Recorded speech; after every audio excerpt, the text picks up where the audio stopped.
Good morning, everybody. I imagine everybody's ready for their coffee now, so I'll try and be as brief as I can.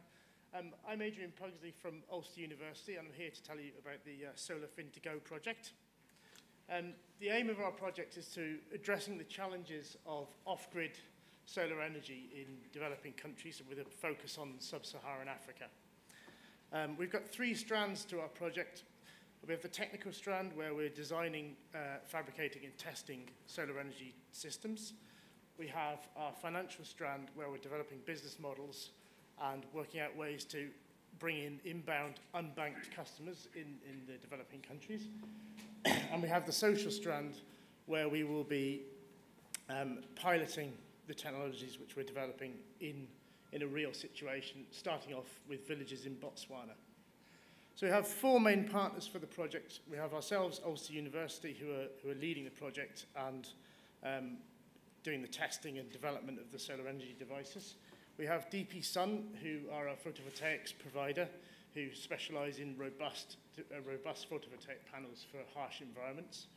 We have Empowered FinTech, who are actually here today from Botswana, Eunice and Robert, thank you for coming, who are developing the FinTech platform, which is basically a cloud and blockchain-based platform for pay-as-you-go service for basically recouping the investment for the users to pay back for a loan for the equipment. And we have Solarform, who have developed an innovative solar water heating system, which we're combining with the photovoltaics to provide an energy-as-a-service model, so we're providing electricity and hot water all together. So our business case revolves around the roughly 1 billion or so people in the world who have no access to electricity and very limited access to clean fuels. A lot of these people are unbanked citizens, so they're people with very limited capital funds to buy any equipment. They're also people who often don't have any bank accounts and very little in terms of a credit history. So one of the key areas that we're working on is actually how to inbound these unbanked customers to make them credit worthy, so we can attract capital investment to pay for solar energy hardware and for them to pay back the investment over time through a pay-as-you-go model. So the big question is how do these people actually, are they going to repay a loan, essentially?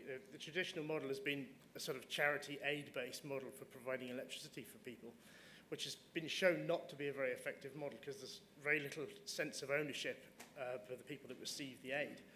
So by moving to more of a commercial model, there's more of a sense of ownership there, and there'll be more of a business to actually service and maintain the equipment. So in order to be able to pay for this, people have to have some money in the first place. Now, most people in sub-Saharan Africa use some form of energy already. They'll have a mobile phone, which they need to charge, and they have to pay for the credit on the phone.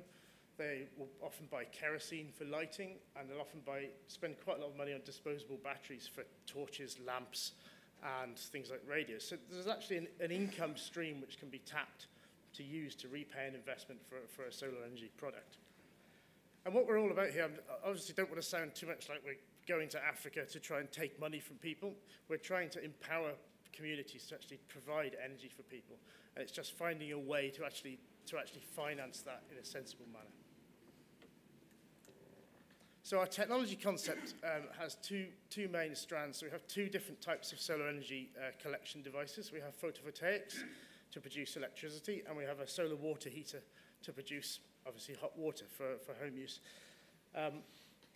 One of the innovative parts of our system is that any excess electricity which isn't used, at the end of the day, it's stored in the battery, and if there's excess power available for that battery, it will get diverted to the solar water heater to produce extra hot water, and therefore not wasting any of the heat. It's a system which is used quite commonly in Europe to maximize people's self-consumption of photovoltaic energy, but no one has yet applied this in a developing country context.